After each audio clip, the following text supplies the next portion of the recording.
Hi, this is Eric with mobilemusthave.com, and today we're here to show you the Pepwave Max Br1 Pro 5G.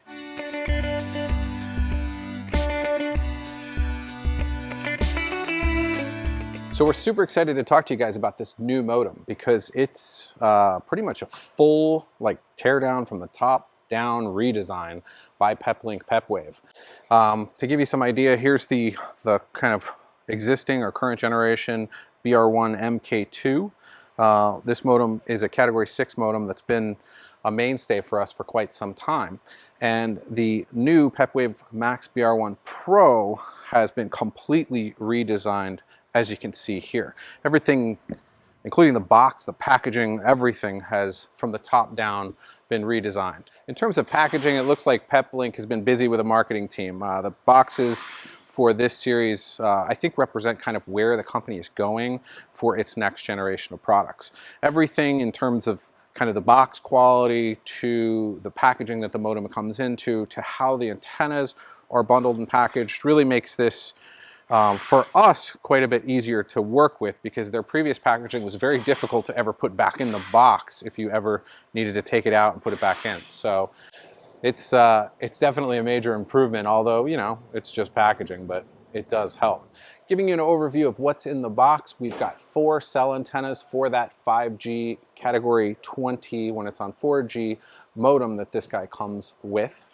And we have 2 Wi-Fi antennas that support the new upgraded Wi-Fi 6 technology that is included in this device. We also have a power adapter. This is an AC power adapter brick that has a 4-pin Molex connector on it. They've moved away from the barrel connector in this series. We also have our standard GPS antenna that has our pigtail on it, same as previous generations and models. And nice touch, they've also added in some wire management tape with the Peplink branding on it as well.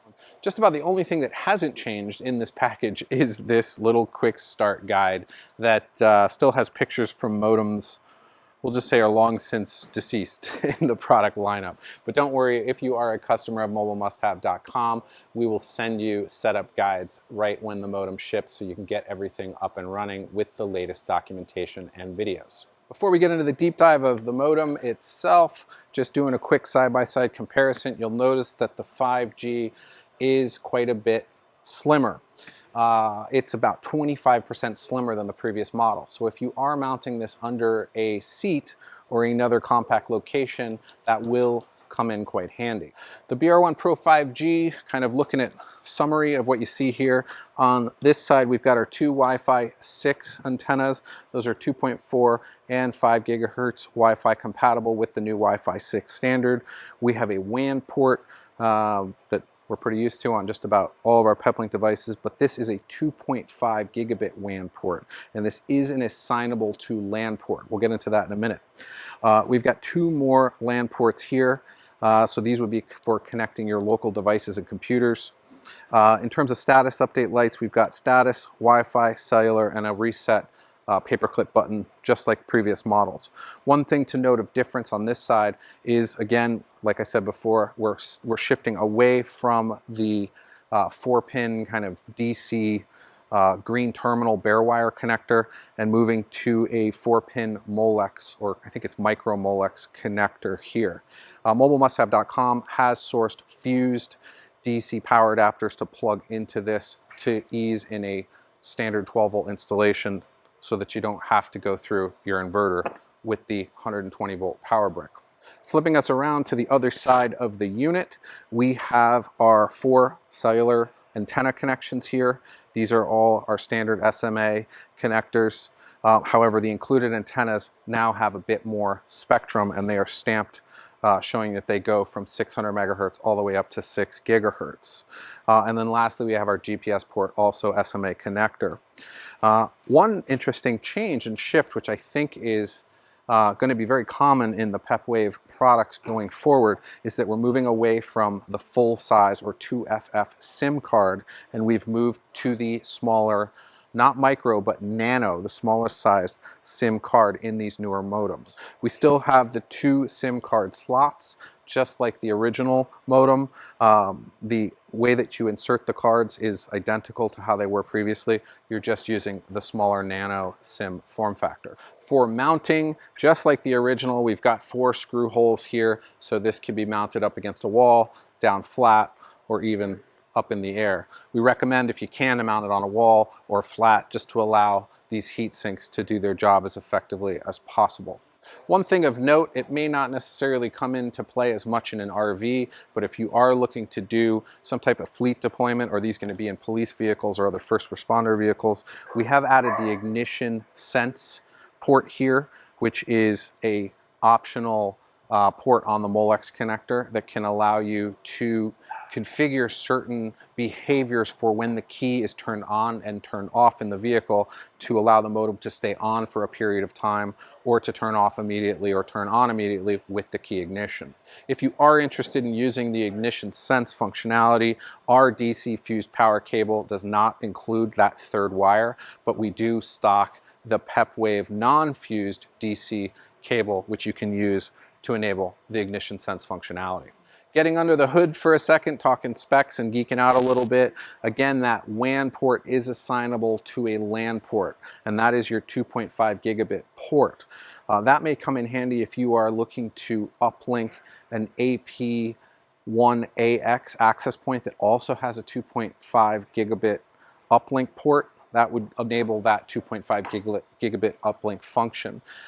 For the vast majority of our customers, to be honest, that type of upload throughput is really just not something that's going to come into play on cellular networks, but it is a nice feature that they've added for future proofing.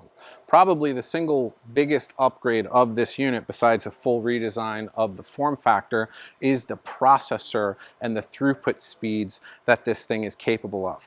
The original Br1 had a 100 megabit throughput max. This has a 1 gigabit throughput max. So it's going to be able to utilize quite a bit more speed if you're utilizing a wired internet port and using this in a failover situation where you want to fail over to cellular, or if you're just looking to get the max speed out of that integrated 5G modem.